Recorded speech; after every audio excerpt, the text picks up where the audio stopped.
Guards, a Discworld board game. I've never read the Discworld books. I don't read a whole lot of books in this kind of setting. Chaos doesn't interest me.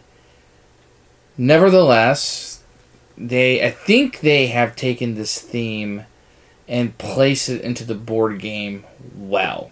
So if you're a fan of Discworld, I think you may like the game universe. Not so much the mechanics of the game or the fun in the box, but sometimes I can enjoy, that has this theme that I like, so I like it a little bit more, or even like it at all. I have a Dawn of the Dead 1970s game that really isn't that good, but I do like the theme quite a bit, and the game's okay, but it's brought up by the theme. This is going to be Guards. Not a fantastic game by any stretch of the means. Very chaotic game. Lots going to come down to the ruling of the game and really just moving around, getting volunteers and modifying your weapons, or not weapons, but items and spells and scrolls and modifying your abilities to help you with a dice roll. It's really what this game is. It's very basic. I think that if you just like this mechanism, you would go with like maybe Runebound or some other kind of adventure game. This wouldn't be it. This is for people who like this theme a lot, this license, if you will. Components are fine, although not thematic, really. The board is just a mess. The rules are a mess. Everything on the board is so small. The words are small. It's chaotic. There's chaos everywhere you go. The rules are just a mess. It took a while to get through them. The art is great in this game. I do like the art quite a bit. But it's just boring, pointless, chaotic, and not something I ever want to play again. I don't have a lot of redeeming things to say about this game. I mean, there's a lot of board games out there, a lot of new board games, a lot of old board games, and why we would waste our time on this game is beyond me. So this is going to be an automatic purge.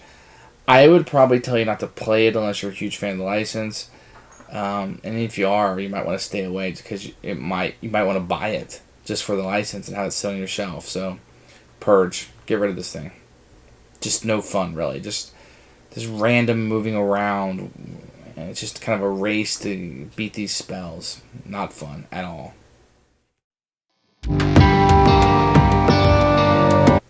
The components in Guards, a Discworld board game, is fairly good. Let me start off with some of the artwork. If you're a fan of the book series, you'll probably like these oddities. These kind of odd things. And then you have some man and beasts. Let's give you a taste of the artwork. Here's a guy with a duck on his head. Cohen the Barbarian. It's a play on Conan. Here is Armpit, which I'm sure you guys have all been dying to see. Corporal Buggy Swires. Okay, well, that's a few of those. And then you have, let's see, here's an upside down person. I've never read the book, so, I mean, I think this artwork is pretty neat. I don't really care for the sepia. Here's Banjo Lillywhite. Guess he likes to eat. The characters moving around on the board are pawns look like this, not very thematic. Kind of weird. This is the luggage. I guess if you're familiar with this universe, this might mean something to you. It's a cardboard token moving around the board. You got a regular 10-sided die. You got cubes to track things. You got little chits that will be used throughout the game. You got cardboard money, 5s and 1s. Then you got this hexagon small print map that's really abstract, which really means nothing. This is like trying to get back to the university to cure spells.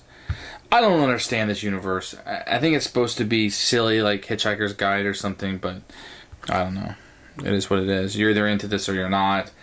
I did like the other game, but this one, the components are fine. I mean, we're back to cubes, and these little things are oddly unthematic. For such as was trying to be a thematic game, this is being more of an adventure game, but very abstract. But, you know, the artwork is nice if you like this sort of thing. I don't have any complaints about it. I think it's really neat. You got this guy, one of my favorites. Mr. Slant. I'm sure that means something if you watched it. And the layout of the cards is pretty easy, and you have a little power sometimes down here that means things. Overall, pretty good. I'm not terribly upset by it. You get a nice little player board everybody's using. For the most part, your guild abilities will be a little different. There's, I think, 3 different guilds that are doubled up for a 6-player game. So there'll be 2 guilds of assassins in a 6-player game. And those are really the components. Oh, the dragons. Let me show you those. You get, instead of a dragon, you get a cardboard card on these little standy things. So, no minis. Not that type of game.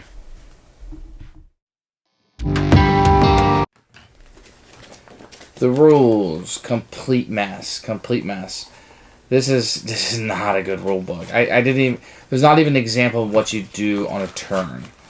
It kind of tells you a player's turn consists of 3 phases: movement, action, and effect. It does describe movement. It does describe actions, but it never describes effect. It never tells you how many actions you get. I think when you move through these 4 possible actions, they occur, plus you get one of these 3. I think. It doesn't explicitly say that, to be honest. I think effects just meant effects of your actions. And I assume you just keep going around in a circle. How to do the spells was very confusing. And how to win this game was kind of confusing. I had a lot of questions about these cards that came up over and over and over again. It was just a mess, and you kept reading about these exceptions. What if the dragons come out? What if this happens? What if that happens? It's just exception after exception after exception. For what was really a simple game. You move, and you perform an action. I don't know why it had to be so difficult. And I don't understand why this book wasn't proofread more, or have somebody who never played the game read it, because it was just terrible. One of the worst rule books I've ever seen.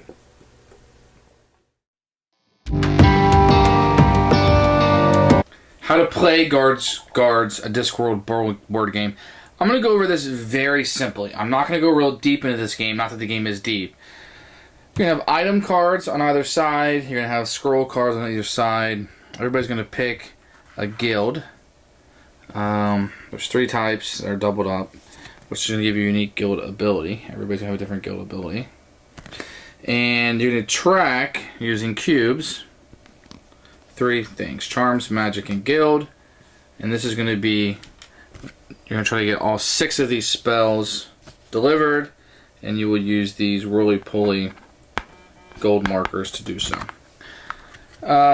So the winner is the first person to accomplish all 6 of these, or if you want to play a shorter game, you might do 3 or 4 or something.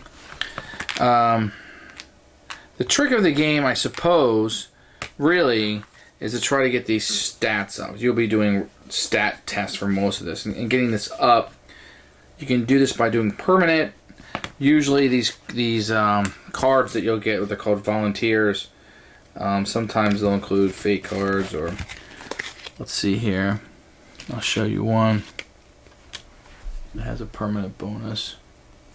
So this guy right here at the bottom has a +1 charm. That's a permanent bonus. Even if this person dies or is no longer with you, you get to keep that. So it gives you a scroll. So basically what you can do on your turn, I'm just going to get this out of the way. This luggage is going to move around the board when these cards tell you to, when you recruit people. Luggage moves 10. And if it hits you, basically you're going to lose a turn. So on your turn, let's say you start right here on start. You can move up to 6 spaces, and then you can take an action. If you're on a particular space that says Lords of Ladies, or there might be something that says Man and Beast, or Shades and Shadows, which is right here, you can take one of these, either the face up or draw a random one. And what you're trying to do is you can do one of 2 things. You can either charm them or bribe them, which means you take your charm, you roll a 10-sided die. If you get 4 or above, it gets to add you, or you can bribe him. With an X means he's unbribable. But I'll show you somebody else here. only a charm of 2, but his bribe is 3. So you just pay $3 and you bribe him. And you have these attributes and then anything down here that you might have. So you're going to be recruiting. You're going to need at least, well, I recommend having 4 in order to take on the final spells. And there's, 6 final spells that you'll want to take on. And I'll explain those in a second. So, beginning of the game, you probably walk around and try to get some of these people on your side. There's 3 decks you can go from. And each of them have their own, like the man and beast is probably more streetwise, which is an attribute test. So they do different things, are more likely to give you different things, and you kind of learn those through the game. And that's going to be a big component of the game. It's just, honestly, walking around and getting these guys. And you can collect one of the great spells by going to one of these spots on the board. And then what you would do is, you have to get these in order. So the first one is streetwise, and you would try to get a 10. So you would add up all the volunteers that you're spinning. So 3, 7, 8, 9. So if I took these 3 guys, really anything I roll on the die, it's going to be at least a 1, I would be able to pass that. And then I'd be 1/6 of the way through the game. So that's what you're trying to do there. You can also, if you get injured, you can go to the hospital to be cured. You can buy scrolls. Or buy scrolls over there. Buy items. And basically, if you go through a place, you don't have to stop on it. That would sell you a scroll or an item. You can grab it. If you go through your guild house, you can collect 3 coins, or you can claim a reward from a city watch if that happens. That's pretty much the game. You're going to be moving around and activating these spaces that are kind of on the board here, and you can move 6 times. Trying to stay away from the luggage, I suppose, so you don't lose a turn. If somebody comes through your area or in a certain amount of spaces from you, that you can sometimes activate your guild ability, which will hurt them.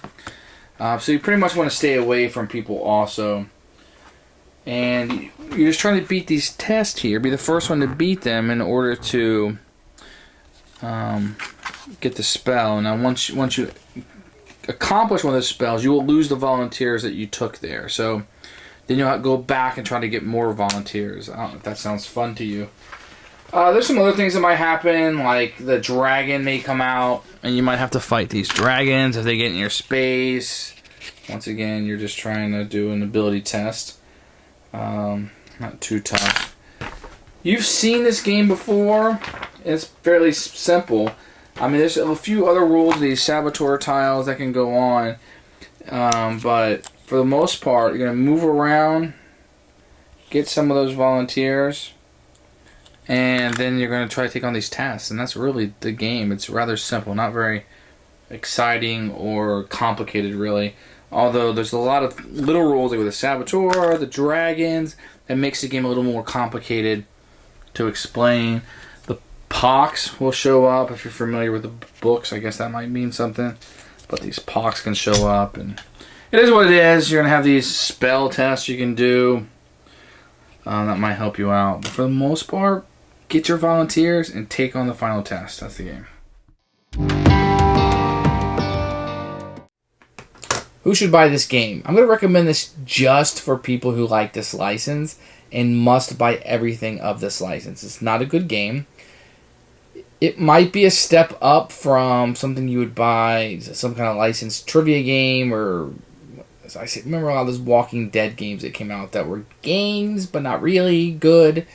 This is probably the same thing, although this will not be sold at Best Buy or Walmart or Target. Otherwise, try before you buy. I think from what I know of the universe, it's going to fit it fairly well, but that universe may not translate well into a board game. Too much chaos and just crazy, weird things happening. The fate cards are going to be crazy in this game, and the randoms are going to be crazy. At the same time, I don't think it's for new people because you have so much extra things going on, like the dragons and 3 different decks of people you can get, and moving around and having your entire people wiped out from you. It's just bizarre. So I'm going to recommend this only for fans of the license. If you must try it, fine. But I'd even recommend you just skipping this one altogether. So this is Guards, Definite Purge.